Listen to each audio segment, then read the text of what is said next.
¿Cómo andan? Bueno, buenas tardes. El panel este lo vamos a hacer en inglés para evitar hacer doble idioma.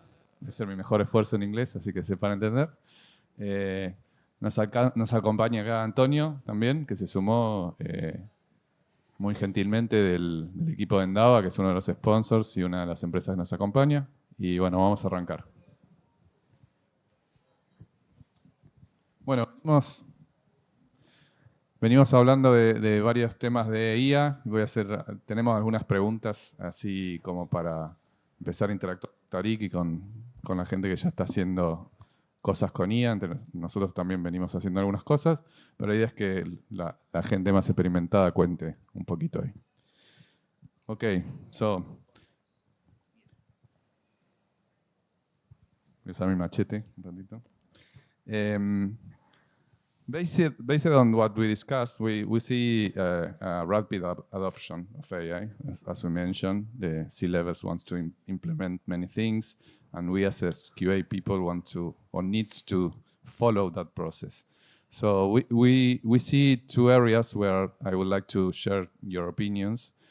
One is something that Tariq already explained of human intervention in testing or doing QA with things that have AI on it, and also how the AI will impact the QA process.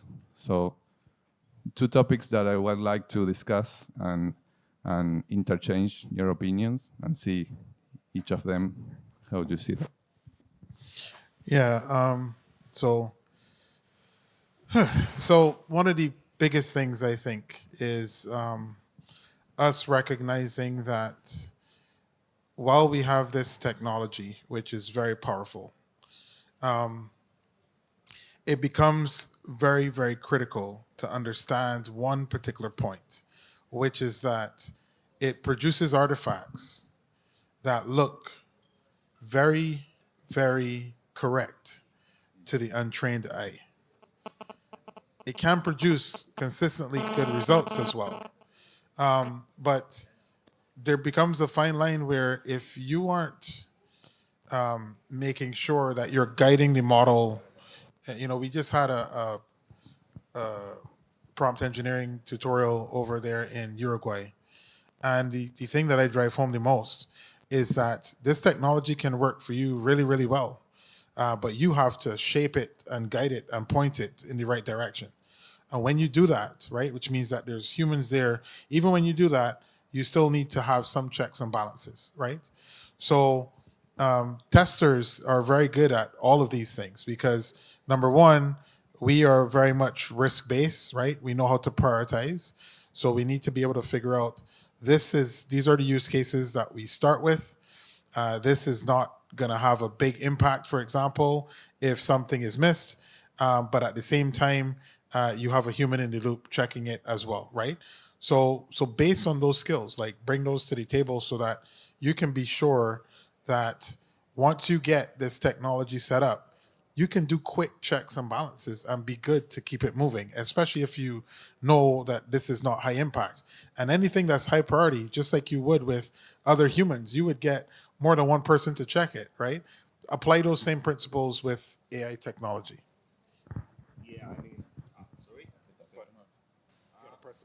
I have to press it, sorry. So also, I'm talking English, and I'm going to do my best, also as you, Javier. And I must say, I agree with you, Jarek. I think that you have a very good point. By the end, I always think that it's going to be, and we are going to need somewhere, we are going to need a people that is seeing the things that the AI is building. There is, some people say it doesn't happen, but we still see a lot of errors, especially in code. We see a lot of bad code that is being generated, and that's something that as tester we are able to see, we are able to change, and also making sure that what we are building is the thing that we need to build, is the thing that maybe the people is asking to. I mean, that's also something to take into account. Yeah. That is actually a great point. Usually when we're doing these things, it's important to understand that AI is generating code, right? Great. and you're testing the code that AI generated. It's just like the developer that codes and builds something great, and then they write all these unit tests for it, but it's all disconnected from the needs of the customer, right? Like you have to still make sure that that part of, which is really validation at the end of the day, right? All the other stuff is verification, right? But the validation that happens is the alignment with the human. So I think that that's like a really great point. You had a second part to the question. Yeah, no, but something that you mentioned came to my mind regarding the code generation, right? Because that is a new challenge that we have right now. It's not just using AI for coding, but also deal with the quality of the code that the AI can generate, even using different models, right? We have completely different outputs depending on the model that we use. So what I would like to, you guys that works in company with real case scenarios in this case, can tell about these experiences. I need to learn how to use this one. Sorry. Yeah, I mean, there is something very particular in that what you're saying, and I think it's a part that most of us are missing, that we are not taking into account what is the cutoff date of the training of the model. So when we are talking about the code, how do we know that that code actually follows the latest practice, that is using the latest things that we need? Obviously, there is a couple of tools that already kind of solve that, but I mean, it's particularly hard to do that. I mean, at least in our experience, it's particularly hard to make sure of that part. Yeah. So from a best practices standpoint with that, right, is where you're absolutely correct. Like there's a cutoff point, cutoff date. And remember, AI is usually just trained on the code that you find on the internet or even in certain public repositories, right? At the end of the day, the quality of the code that it produces really depends on your problem domain and what you're accustomed to, the bar of quality that you set in your organization, right? So from a best practices standpoint, to set this up correctly, the AI models need context, like full context of the code that you create or the type of code that you have created in the past, the types of tests that you've created, right? Because that will give AI examples of what quality means for you in your organization. So it's, first of all, it's just not a trivial thing to just even talk about and define quality in that context or space for an AI model. But once you do give it context of the code itself, or even examples of the level of quality that you're looking for, it can still produce very syntactically correct code, maybe even code that conforms to the standards that you're looking for. But at the end of the day, remember, this is still a problem-solving exercise. So the ability of someone, a human being, to solve a problem is based on their experience and their problem-solving skills and the types of problems that they have solved before, and whether or not they even understand the domain that they're stepping into. There's so many factors. And so it's a similar thing. You have to set up AI to be able to analyze that problem, and it can do a decent job at reasoning with the right tools and frameworks and with the right context, or using things like retrieval augmented generation. But what people fail to see is that all that requires effort. And so you have to be prepared to understand that that's part of the investment, and know that once you do get it done right and in a scalable way, then you can use that across the board. So you have to carefully think about what you're going to apply this to, because you might end up spending so much time and effort, investment into something that you're only going to do once. That's not what you want to do, right? You want to make sure that you get some economies of scale. Otherwise, just give it to a junior developer to develop. Who's just going to do it once, or, you know. Yeah. Yeah. Yeah, and I mean, one of the things that we need to remember always is that someone, pretty sure in the future, will have to see that code and make some changes on that code. So if the code that the AI generated is unreadable, that's a pain on the future. That's something that also we need to consider. True. Just make AI deal with AI code, right?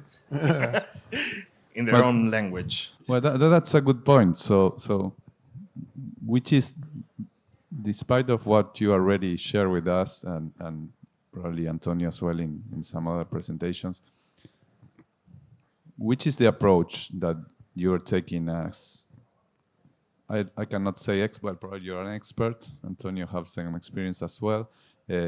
But no one is expert at this stage of this technology. So what are the main approach to test the non-deterministic results of the AI solutions right now?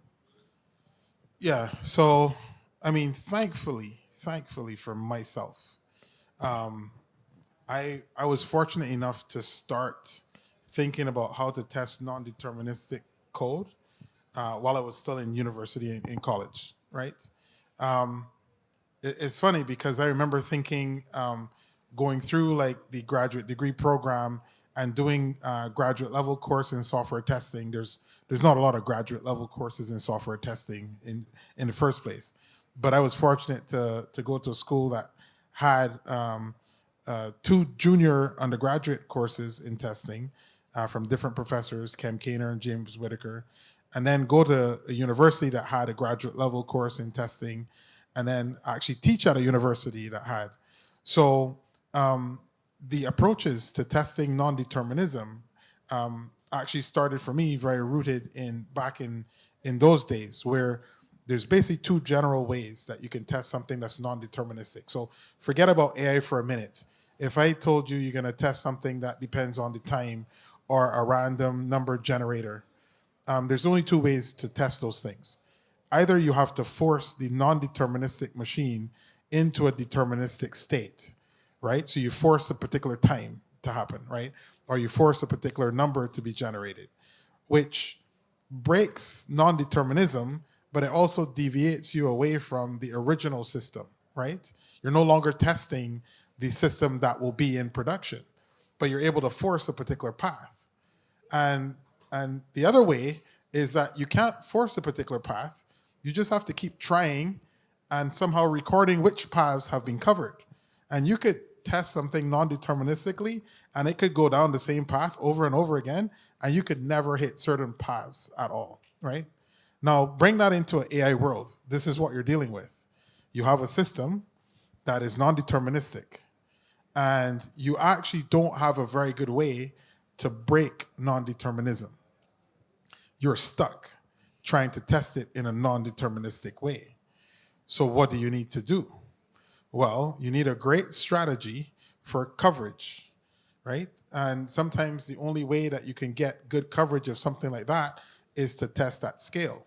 So even at first, if you start testing these systems, one solid approach is, number one, to use a lot of humans, right? If you have access to a lot of humans, by all means, like have a big bug bash, do whatever, do crowdsource testing, whatever you need to do, but get a lot of humans to start testing this thing, because they're going to find different issues over time.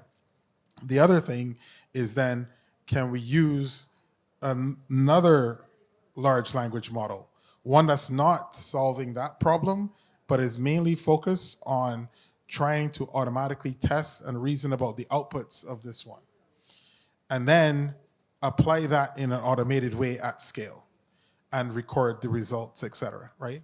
So this is one thing I tell people all the time. A lot of people always get, academics get a bad rap because they say academia is for people that don't know how to do something, right? Like if you don't know how to do it, you teach, right? But I can tell you this. Number one, I know how to do both. I know how to teach and I know how to do. And I can tell you that the things that I learned in school, because I had that foundation, it really equipped me to be able to come and do in the real world. You just have to connect the dots. So it's not easy. There's a lot of approaches. I built that iceberg that I showed you, but hopefully that gives you some insight as to how you start to approach it from a testing perspective. Yeah, I mean, on our side, we are trying to do what you mentioned and trying to use a LLM as a judge. So we basically prompt an LLM, and then we send the response to another LLM, and we say, okay, is this okay? Is this not okay? We are trying to train that other LLM to actually answer that, because we also need to think about the scale. I mean, it's not the same if you're thinking on maybe test a chatbot for a bank, of testing a chatbot for any other particular scenario, and something that I think that most of the cases are missing, and one of the things that I think that as tester we need to start thinking about is the edge cases of the when we are testing an LLM, and also put ourselves, and this is something that we were talking with our head of, put ourselves in an uncomfortable way, because we need to be able to make uncomfortable questions to see how the LLM is going to work and see how it's going to respond to that. And that's also one of the things that is harder for us. One thing that, as you mentioned that, Antonio, I just thinking about probably, I don't know if that project that you mentioned, you don't need to say the name, but it's in Argentina or not. But one of the things that we are seeing more and more as a warning with the AI is say, okay, confidentiality, bias, discrimination, things like that. Things that in Argentina probably is not well enough established in terms of enforce the law.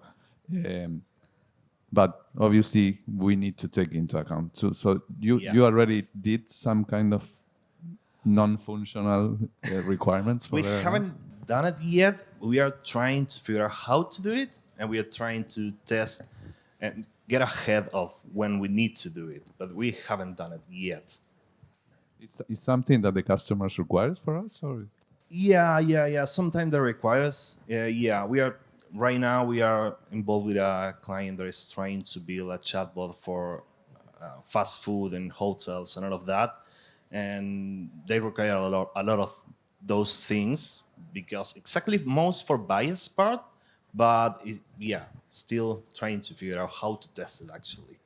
Yeah. So, I mean, let me try to make sure I can talk about stuff that I can talk about and not talk about the stuff I shouldn't talk about. The good thing from my side, we have a lot of engagements on testing AI-infused applications. So maybe I can help you if you need any help from that perspective. And feel free to always reach out. But what I've seen that works really, really well in general is you really need to sit down and think through your quality criteria. Yeah. What really matters about, so for the chatbot, what really matters for this particular chatbot? And it's very different because we have clients, for example, that are applying a chatbot to the fashion industry, right? So a chatbot that you're talking with to talk about fashion or personalization of some accessory or items. And then on the other hand, we are testing chatbots and voice bots for Mercedes-Benz and their connected car, right? And in every domain and in every problem, there's certain criteria that, of course, become important. Like you do want to make sure that it's not going to reveal any private information, or things aren't going to get really nasty and it's going to start to spew negative things out or be harsh, right? So there's those specific kind of things that maybe are across the board that are baseline. But then as you get into the domain and as you get into the usage and application of it, you really have to sit down and think through how you do it, because there's a difference between a chatbot assistant to help me schedule my car service versus if I am working on a design for something like Canva and have this design assistant and it's a creative assistant, almost like a code generation assistant. Like these are different problems.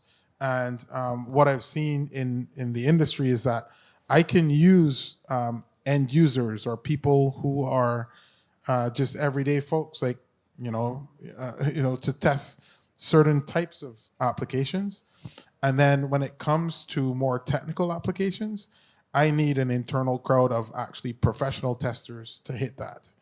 And so understanding this and then knowing how to match up the testers that you need with the testing problem, which is non-trivial, is key, right? So you mentioned something and then something came to my mind, because I don't know if you feel like the way, but it feels like maybe we are trying to solve multiple problems in the same way, instead of maybe think about, okay, how we are going to solve this particular problem in this particular way. We are saying, okay, let's AI make it solve, and let's give the word to the AI, and not trying to think it through on how we actually. Yeah, this is exactly the challenge and the problem. It's like if we had to really sit down before we had AI or LLM technology to help us solve it, but to just solve it like on paper, you probably would break these up, just as you break up any system into these different parts and these different dimensions of testing, and then you would attack it in that way, right? And you have to stop yourself and remind yourself that you still need to do some of that analysis, right? But that temptation is very big. Yeah. Big bang testing. Let's go back to that. It's a real problem. Like it's because of the complexity, right? Like it is so big on one end. If we really sit down to think that we need to break it all apart and do it, then we'll realize like how much work it is. And then you have LLMs over here that are good with dealing with like this complexity. And sometimes you got to remember that the LLM is probably going to just ignore certain things, right? Which you don't want to happen, right? So, yeah. Do you have any experience in particular industries? Like I think that eventually a failure could produce some harm to people, like healthcare or I don't know, pharmacy. So yes, right. I can tell you right now that although things like financial services are very much on fire, this is very like big for us. There are like areas where we're seeing like demand, like for example within healthcare. Now, some problems aren't like, well, I don't want to say that they're not like life critical, because it could be. Like we're seeing that folks want to be able to, for example, with patients, take photographs of wounds and have the machine be able to classify it and do kind of tele-treatment on a new level enhanced by AI, right? This is a cool problem to have, like to be trying to solve with AI. And, hopefully it's not that anyone will die as a result of misclassification. But one of the interesting things with this that we are trying to make sure that works first is, can we actually do this with humans before we try to see if we can do it with machines? Like if human experts can't actually do it, then how do we expect the machine to do it? And on one side, it's good because it means that we are indeed experimenting and trying to push the boundaries, but we also have to remain grounded in that, hey, let's not expect that AI can do everything, and let's level set and say, if a human can do this, then yes, we can train a machine to do it. But if humans can't do it, that have been doing it for years, it doesn't mean that the machine can't still do it. That would be an interesting thing to actually prove that the machine can do it and humans can't. That would be an ego hurt to probably all those doctors, but it could be true, right? So there's other industries. Fashion, I mentioned, is another vertical that's happening a lot, where you're seeing these things. And I would also say, like, in addition to industries that are kind of your core mainstream, we're also seeing like the need for support to just deal with or handle living in an AI world. Like, not sure if you kind of understand, like, as this technology becomes more pervasive and better, it'll become harder to know if the person that I'm talking to is actually a machine or a human being. And so digital identity and these things are also becoming, human verification is a thing now, right? And so there are all these problems that are really testing problems in disguise that are coming to the table, in addition to testing these chatbots in these different verticals. On this, I don't have anything else to add, honestly. No, I read a lot of research about making diagnosis faster, which is sometimes very complex to approach using just a human being, like processing a lot of images or processing a lot of DNA samples or combination of DNAs to detect potential anomalies that eventually produce an illness in the future. So what do you think about that? It will be something that you try on eventually? I mean, it is something. It's actually something that I think we have to try on. Like so there's the whole movement of AI for good, right? And of course there's like social good, like the good of society. I think we don't have a choice but to leverage AI in all of these ways. Like my she's 12 now, but probably when she was about 8 years old or even younger, my daughter walked up on stage when they were asking students in their graduation. I know you graduate these days at every age, like 1, 2, 3. There's a graduation ceremony. So I don't know which graduation ceremony it is, but these were these little people walking on stage getting a certificate. And my daughter walks up and says she's gonna find the cure for cancer. No one prepped her. We were all in shock. My wife was going nuts, like clapping like crazy. That's my daughter, you know. And there was a sense of pride. And I think these are all ambitious things. But I also think that the way that we get to solving some of these problems is with technology. So without the technology, just some things probably aren't even going to be possible just because of the sheer combinatorics of the scale of the problem. But now you bring technology into it and you bring human minds using that technology. Now you can solve things that apparently before were unsolvable. So I think we have no choice. I think as a testing community, these are some of the interesting problems that we will be able to walk into and help test. But first, we need a knowledge and understanding of how AI is trained. And this is the one thing that I keep telling the testing community. You need to get behind and start learning how AI is trained, because how AI is trained is actually very analogous to how you do testing, especially black box testing. Feeding examples and checking the results. We'll do some of it in the training tomorrow, but this is the area. And all of these things that you mentioned, I think, are enabled by this type of technology. Yeah, I mean, I think that I'm on the idea that if you have a tool, you must use it, you must take advantage of that, but let's not forget to also have the human input. I mean, the example that you give regarding health and all of that, we can use AI to maybe have some answers, but at the end, we always need to go to the professional. And I think that's one of the issues that maybe we are going to see in the future, that people are going to trust 100% in these things and forget about the human part. But let's see how it goes. Okay. Here's Diani. Let's give Diani a round of applause for making it back in one piece. Thank you. So going back a little to the QA day-to-day activities and going back to more less existential questions. Is there any combination of tools that you are already using, like, for example, doing automation with Gherkin or Playwright or whatever, but accelerated with AI, or using completely different approach, discarding that tools that probably we already use for many years? Well, first of all, sorry to be late.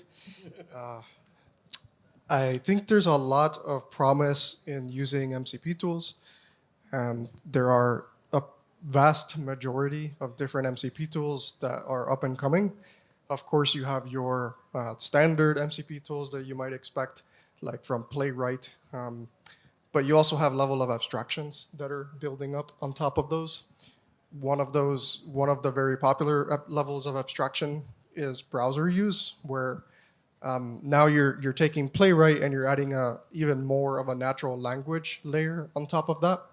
So you can almost give it an entire task or workflow and have it automatically translate underneath the hood as it's navigating the application or the website, so to speak, and seeing what's on the screen, taking an action, seeing what's on the next screen, and mapping that back to the natural language workflow that you've provided it. And so with Playwright, it's a little bit more low level, whereas with browser use, think of it like assembly and C++, way back in the day, right?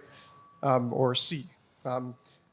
Playwright is kind of your assembly, and then things like browser use and even things on top of that are increasing the level of abstraction. And so that's where I have personally seen a lot of the productivity gains is when you start to use tools that allow you to talk to the MCP server essentially in natural language.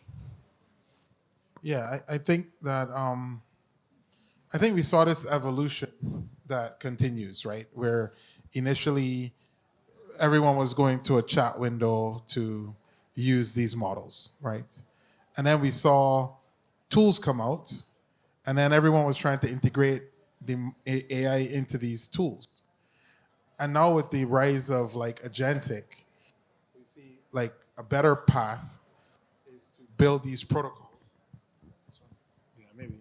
Well, I don't want to give you that one. Is to build a protocol that can help us interface all of our tools with the models, right?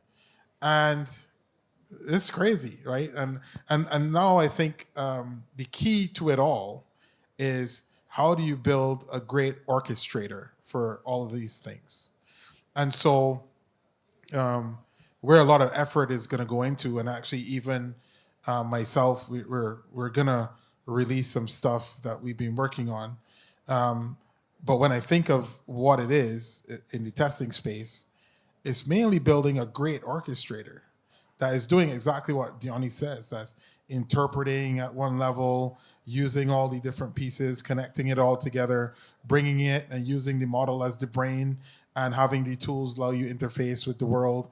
And MCP just kind of makes that easier to realize. So I really think that this particular paradigm of tooling is something that everyone needs to at least understand at a basic level what's happening there. And then mainly most of the people in the testing role should be able to use or leverage these orchestrators in many different ways to do many different things. And if you become good at kind of being a little bit of the brain behind the brain of these orchestrators, that is what your role leveraging AI for testing in the future will look like with all of these tools. And then, again, beyond that, there's other possible career pieces, but this particular piece with the tooling is definitely something that I think looks like this in the future. Yeah, I mean, for us, the two tools that I'm most using, I mean, MCP, I'm using all day basis. And the other thing that I'm kind of like see that AI is helping a lot, it's, I don't know if this happened to you too, but we have a lot of APIs with no documentation. Maybe that's, you don't see a lot of that. But I found that when you put maybe something that it has no documentation, you say, hey, I have no idea what this is doing. Can you explain this API in a very rapid manner? It gives me something that I actually can use and actually can start testing and maybe have a little bit of the background on how that works. And those are the two things that I'm most using currently. Yeah, there's one thing I want to mention too, which I think is a pattern. I just saw like Jason Huggins, who is one of the co-founders of Selenium, make an announcement or release like something, can't remember what it's called, but it's like AI for Selenium. Vibium or Vibium. I mean, everyone is, yeah, there's buzzwords. I told you all this morning I try to block out certain things, right? This is part of my blockage. Because I can't just throw new terms in my brain just because someone made up a new term. But AI for Selenium, AI for Cypress, you're going to start to see a lot of these things kind of happen. But it's the same pattern. It's the same exact pattern that we've been talking about, where it's now becoming easier to pull all these things together. The key behind it, though, will be really figuring out how do you get like a very tight workflow and how do you validate those behaviors and keep humans in the loop. So one of the things that I think is a differentiator, if you see it, is not just that they can do this, but if they've thought through how to keep the human in the loop as this goes on, and they've integrated that human in the loop in part of their workflow. Because if they haven't, then this is a problem, in my opinion. One thing I'll add is never underestimate the power of a system prompt. When you talk to a vanilla model, whether it's GPT-5 or Claude or something else, there's inherent knowledge that is built into the model that is just innate, that was part of the training. And then, of course, you can prompt it, but one of the key things is that if you actually find a way to preserve in your chat sessions or preserve instructions or even common patterns, you can actually turn that into a system prompt. And you can provide the model in a session, when you start a new session, provide a system prompt. And it turns out that a lot of these newer, more like over the last few months, these newer models, they're really pivoting towards less trying to solve general intelligence and more trying to understand what are the steps needed to solve a problem, right? And so that's why the models are becoming more agentic, so to speak, because they're trained inherently on how to solve problems step by step. And so if you know you're trying to get to the door and you tell the model you have a tool that lets you go straight, turn right, take a picture, those are the kind of things that I'm talking about. The model is trained to figure out that these are the steps that I should take to get to the door, if that's my task. And so, but there's limitations in that. That's essentially your system prompt in any given single model session is only going to take you so far. And so that's where a lot of what Tariq is saying, there is a need for a higher level orchestration, level of abstraction, orchestration framework that goes beyond the system prompt, which is where tools like LangGraph come in, where essentially you have now a state machine, and each node in that state machine is almost like its own system prompt, and its own set of tools associated with that system prompt. So you might have a node on that state machine that says, this is how you navigate this room. But then there's another node on that state machine for this is how you go to the next floor. And you don't put it all in one system prompt because it just doesn't fit into the context window, or it causes overfitting for that particular problem. And so the main takeaway is that you can actually do a lot with just a system prompt and one node. You can do a lot with one node, but the true power comes in when you start to really model the problem as a state machine. Okay, we are running late. Thank you, guys, for all your insights. I don't know if it's any question from the public. Crowd? Could be in Spanish. We can translate eventually. Oh.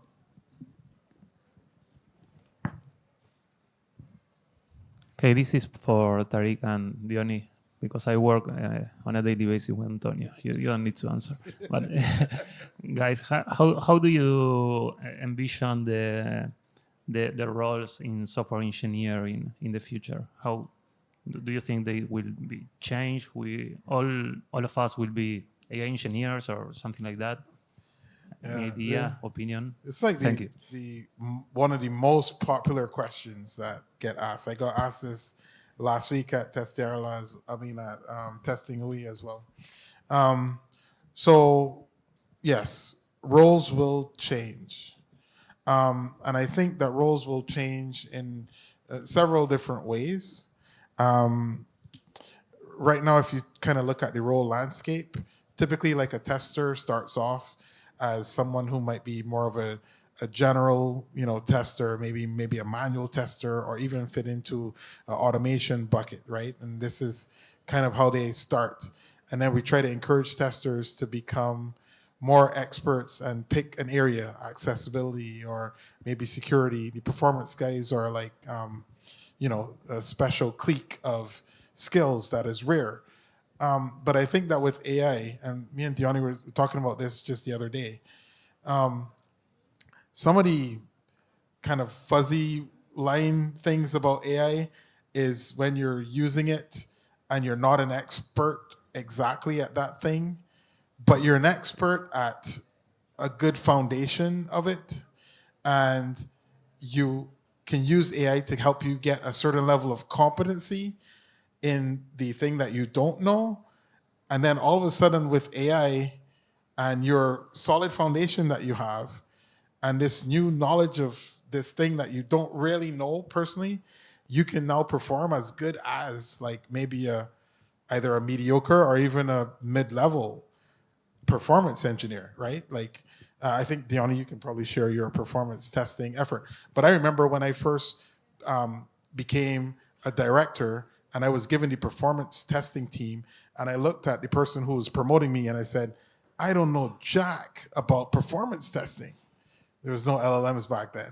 And it's not that I didn't know anything, but I was scared because that team was way smarter than I would ever be in performance.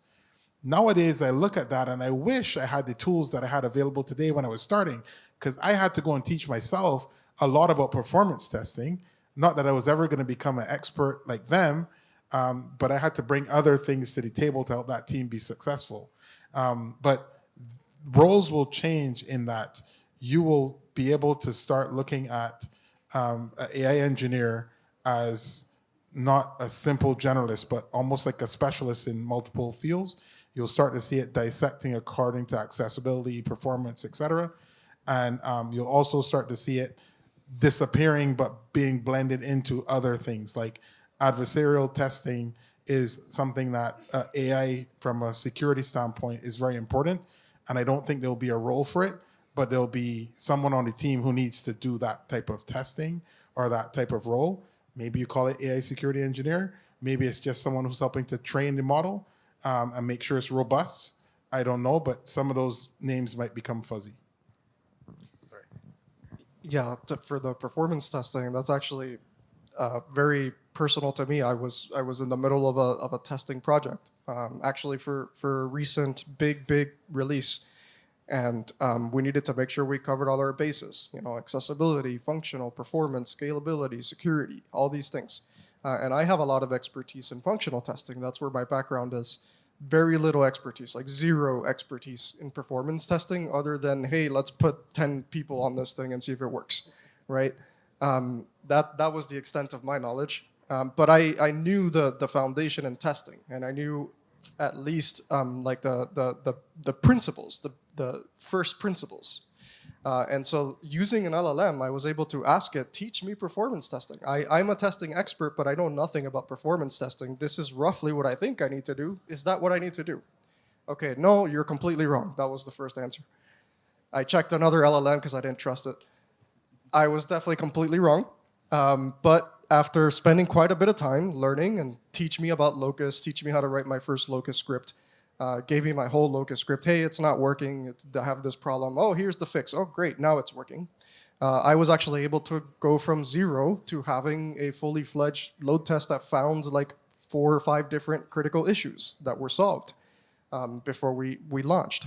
And so I think that is a future that is already here, right? Where if you have the basic principles of some discipline, it's incredibly much easier today than it was 2-3 years ago to go and expand your breadth and depth into that discipline, further into that discipline, into areas that you maybe would not have imagined before.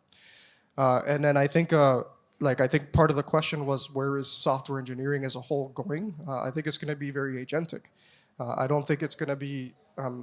Today is very different than what I think things will look like a year from now and 2 years from now. But I think that 2 years or a year from now, we're not going to be writing software ourselves or manually testing software ourselves. I think we're going to be instructing these agents how to do it and what to do. And we're going to be, of course, I think there's the human experience of it. We're going to be doing the final kind of manual testing, but at the story level, when it comes to like each individual piece, I don't think it's going to be us anymore. I think it's going to be agents are going to be doing most of that, and then we will do the final check, the final acceptance testing, the human experience, right?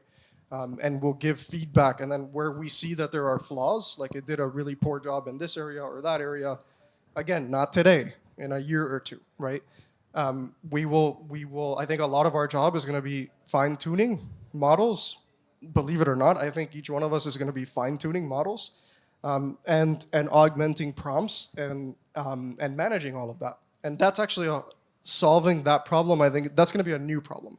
How do you deal with the cognitive load and the amount of information that is required to actually successfully manage your prompts and manage different models for different tasks?